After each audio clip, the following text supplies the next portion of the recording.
Ojla, Polona, pozdravljena. Žive, Tjaša, pozdravljeni. In vsi ostali. Tako. Danes sva z vami dve specialni rehabilitacijski pedagoginji, Tjaša in Polona Mitar, avtorica spletne strani in pa Instagram profila Poslušam se, ne? Ja, res je.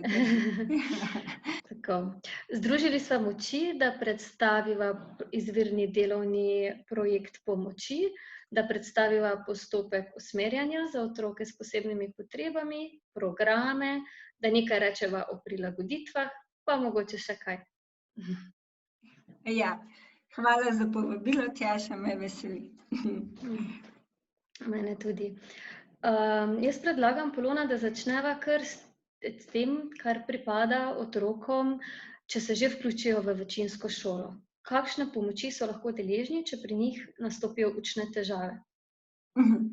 Ja, če pri učencu zaznamo učne težave, ga se najprej vključi v dopolnilni pouk. Učitelj to zazna, ga vključi v dopolnilni pouk. Včasih ta pomoč ni dovoljšna.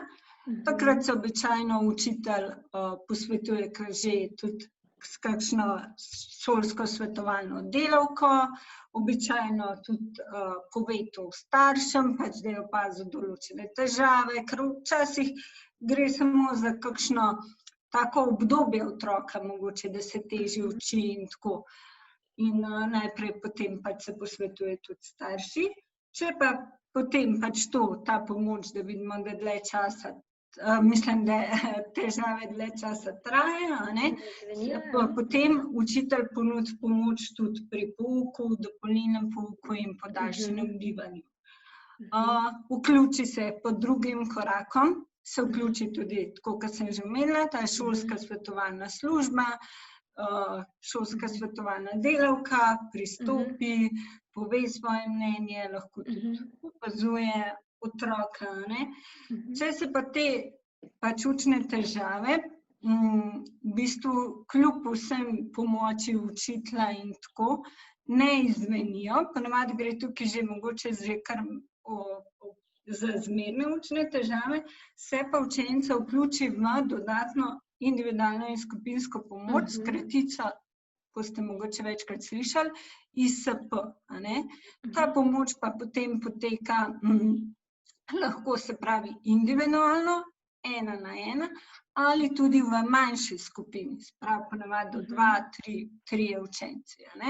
Izvajajo pa lahko pač kakšna šolska svetovalna delavka, se pravi ali šolska pedagoginja, lahko tudi šolska specialna pedagoginja, odvisno, kako pač tukaj se šola dogovori. Lahko pa tudi učiteljica, ki učenca poučuje. Ali kakšna druga učiteljica, ki je pač prav tako ustrezna. Potem 4. korak, ko tudi ugotovimo, pač to tisto,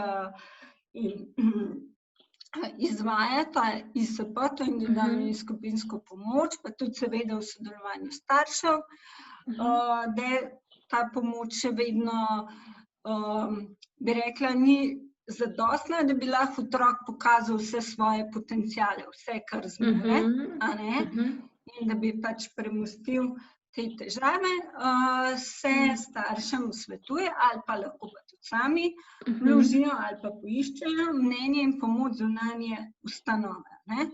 Tukaj pa v bistvu predlagamo, da potem starši, največkrat pač starši to naredijo, pokličejo v zdravstveni dom, kjer potem povejo, kakšne težave, izzive pri učenju oni opažajo in kakšne mogoče v šoli, če so v sodelovanju z ustanovo, in potem tam zaprosijo za napotnico za kliničnega psihologa, psihologinjo v zdravstvenem domu.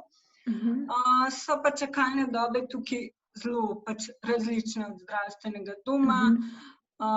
Včasih pač je to 1 mesec, 2, lahko pri katerih je pa zdaj tudi čakalna doba skoraj 1 leto, tako da pa zdaj v zadnjem času se je tudi zaradi pač virusa COVID-19 so se malo zamaknili.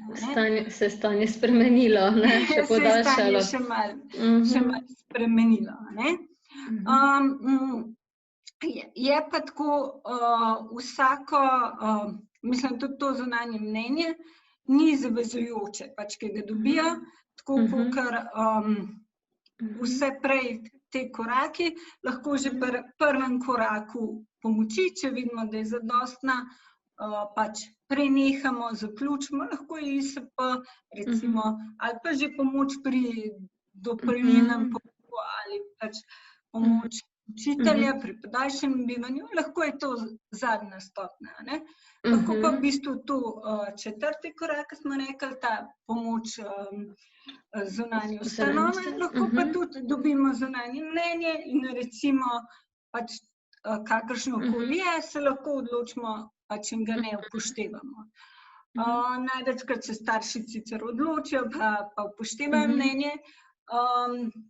In če pač tudi strokovnjaki, ki delajo v komisiji za usmerjanje, se pravi pač to zunanja ustanova, oceni, da so pač otrokovi izzivi pri učenju takšni, da bi potreboval določene prilagoditve, da bi lažje in bolj enakovredno pokazal pač vse, kar zmore in kar zna, a ne, in dobil tudi ustrezno, se pravi zanj ustrezno pomoč. Potem se pa pač oni ali pa pač šola ali skupaj, kar je pač še najbolj to, kar težimo k temu, se vzpostavi postopek usmerjanja.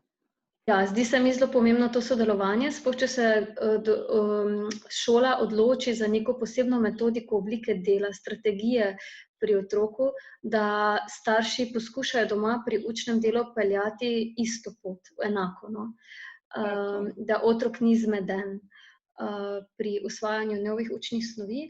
In to se mi zdi zelo pomembno, kar si rekla, da tudi če se ta izvirni projekt pomoči, delovni projekt pomoči nastavi, da ni nujno, da ga izpeljemo do 5. koraka, kjer pride do postopka usmerjanja otroka, da se lahko že prej prekine. Da če ugotovimo, da je otroku dovolj dopolnilni pouk, je to zadost. Se tudi mogoče dopolnilni pouk za nekaj časa preneha.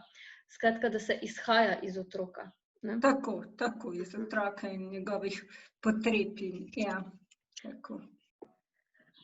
Se mi pa zdi tudi, da so včasih učitelji v dilemi, ki nastavljajo ta izvirni delovni projekt pomoči oziroma strokovna skupina šole, lahko so to tudi drugi člani, lahko je to več učiteljev, mogoče razrednik, tisti, ki ga ima v dopolnilnem pouku, ta svetovalni delavec ali pedagog, kdorkoli pač, ki je vključen v oblikovanje tega projekta pomoči, je lahko včasih v dilemi, do katere mere otroku prilagajati metode dela oziroma sem na pravi poti ali nisem, ali mu to sploh pripada. In to je Zakon o osnovni šoli, 12.a člen, ki pravi tako: učenci z učnimi težavami so učenci, ki brez prilagoditev metod in oblik dela pri pouku težko dosegajo standarde znanja. Šole tem učencem prilagodijo metode in oblike dela pri pouku ter jim omogočijo vključitev v dopolnilni pouk in druge oblike individualne in skupinske pomoči. Tako da, če karkoli od tega zagotovimo, smo na ta pravi poti.